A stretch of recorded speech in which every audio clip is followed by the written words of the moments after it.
प्रभु श्री कृष्ण द्वारा पांडवों को बताई गई कलयुग की 5 भविष्यवाणियां, 4 दिशाओं वाली रहस्यमय कहानी।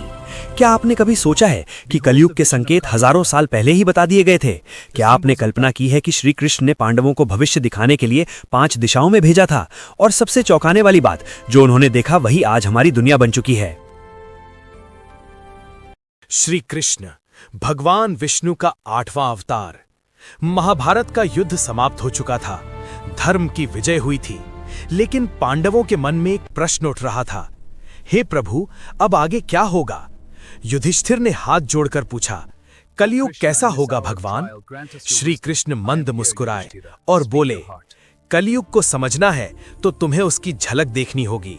श्री कृष्ण की अनोखी परीक्षा, 5 दिशाओं की यात्रा। एक दिन श्री कृष्ण ने पांडवों को बुलाया और कहा, तुम 5 अलग अलग दिशाओं में जाओ और जो भी सबसे अजीब दृश्य देखो वापस आकर मुझे बताओ। पांडव आश्चर्य में पड़ गए, लेकिन आज्ञा मानकर निकल पड़े। युधिष्ठिर ने देखा 2 सूंड वाला हाथी। सबसे पहले युधिष्ठिर लौटे, उनका चेहरा गंभीर था। उन्होंने कहा, प्रभु, मैंने एक हाथी देखा, लेकिन उसके 2 सूंड थे। पांडव चौंक गए। श्री कृष्ण बोले, युधिष्ठिर, ये कलयुग के राजाओं का संकेत है। भविष्यवाणी, कलयुग में राजा और नेता एक बात कहेंगे और दूसरी करेंगे। वे दोनों तरफ से लाभ उठाएंगे, धर्म का मुखौटा पहनकर अधर्म करेंगे। अर्जुन ने देखा मंत्रों वाला पक्षी मांस खा रहा था। अब अर्जुन बोले, प्रभु, मैंने एक पक्षी देखा, उसके पंखों पर वैदिक मंत्र लिखे थे, लेकिन वो एक जानवर का मांस खा रहा था। अर्जुन का स्वर कांप रहा था। श्री कृष्ण ने कहा, ये कलयुग के पुजारियों और धर्म के ठेकेदारों का प्रतीक है। भविष्यवाणी, कलयुग में कई लोग धर्म की बातें करेंगे, लेकिन भीतर से भोग और लालच में डूबे होंगे। वे ज्ञान का उपयोग लोगों को सुधारने के लिए नहीं, बल्कि शोषण के लिए करेंगे। भीम ने देखा गाय अपने ही बछड़े को घायल कर रही थी। भीम लौटे तो क्रोधित थे। उन्होंने कहा, मैंने एक गाय देखी, उसने बच्चे को जन्म दिया और फिर उसे चाटते चाटते उसे घायल कर दिया। भीम को विश्वास नहीं हुआ। श्री कृष्ण बोले, भीम, ये कलयुग के माता पिता का संकेत है। भविष्यवाणी, कलयुग में लोग अपने बच्चों से अत्यधिक मोह करेंगे, इतना कि वही प्रेम बच्चों का भविष्य नष्ट कर देगा। आध्यात्मिकता और संस्कार भुला दिए जाएंगे। सहदेव ने देखा 4 कुएं भरे, बीच वाला सूखा।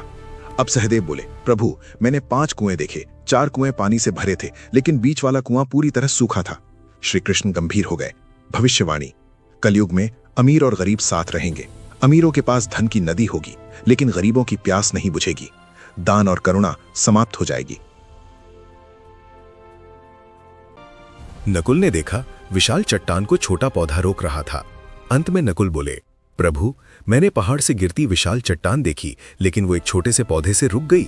सब हैरान रह गए। श्री कृष्ण मुस्कुराए। भविष्यवाणी, कलयुग में मनुष्य अपने स्वार्थ में सब कुछ कुचल देगा, ईमानदारी खो देगा, लेकिन शांति उसे केवल भगवान के नाम से ही मिलेगी। केवल मेरा नाम ही कलयुग में सबसे बड़ा सहारा बनेगा। श्री कृष्ण का अंतिम संदेश। श्री कृष्ण ने पांडवों से कहा, कलयुग कठिन होगा, धर्म कमजोर होगा, लेकिन जो मेरा स्मरण करेगा वही सुरक्षित रहेगा। पांडवों ने चरणों में प्रणाम किया और श्री कृष्ण की वाणी गूंज उठी, कलयुग में केवल भक्ति ही शक्ति है। समाप्ति।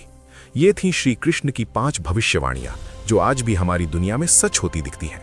अगर आपको ये कहानी पसंद आई हो तो कृपया लाइक करें, सब्सक्राइब करें, कमेंट जरूर करें और इसे अपने दोस्तों व परिवारजनों के साथ शेयर करना ना भूलें।